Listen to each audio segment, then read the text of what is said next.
Pinoy ngayon, di ba? Oh yes! Kaya naman starting today, bibigyan namin kayo ng bread treats recipes for good health and long life. And to help me do that, kasama natin ngayon si Miss April Cunanan, isang nutritionist. Umagang kay ganda, Miss April.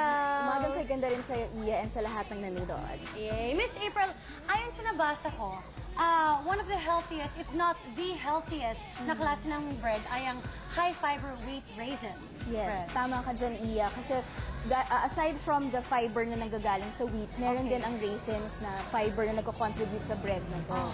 And raisins also are natural source of antioxidants. Okay. Kaya very nutritious. Wow! At bukod dun sa antioxidants at bukod pa dun sa high fiber, may natural sweetness pa tong raisins. Kaya Yes. masarap talaga kainin tong bread na ito. Pero, para lalo natin ma-enjoy ang benefits ng high fiber wheat raisin bread, may hinanda ka raw na recipe para sa atin, Miss Yes, and we April? call this wheat raisin ham and jam sandwich. At madali lang naman itong gawin, di ba? Madaling-madali lang. Okay, let's do it!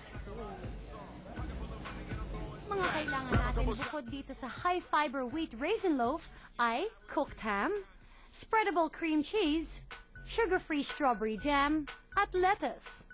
At para gawin, ispread ang isang kutsarita ng cream cheese sa isang slice ng bread. At isang kutsarita rin ng sugar-free strawberry jam sa isa namang slice ng bread. Lagyan ito ng ham at lettuce. At patungan ng isa pang slice ng bread.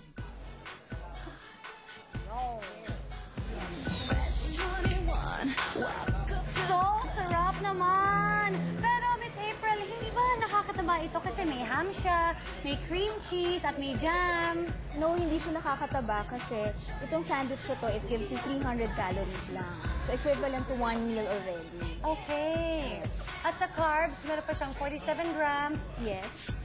And fat na 11 grams only. So, it's really not that bad. Yes. Oy, okay ha. Kaya, come on, kapamilya. Kain na. At syempre, ipapatikim natin sa ating studio audience ang masarap na tinapay.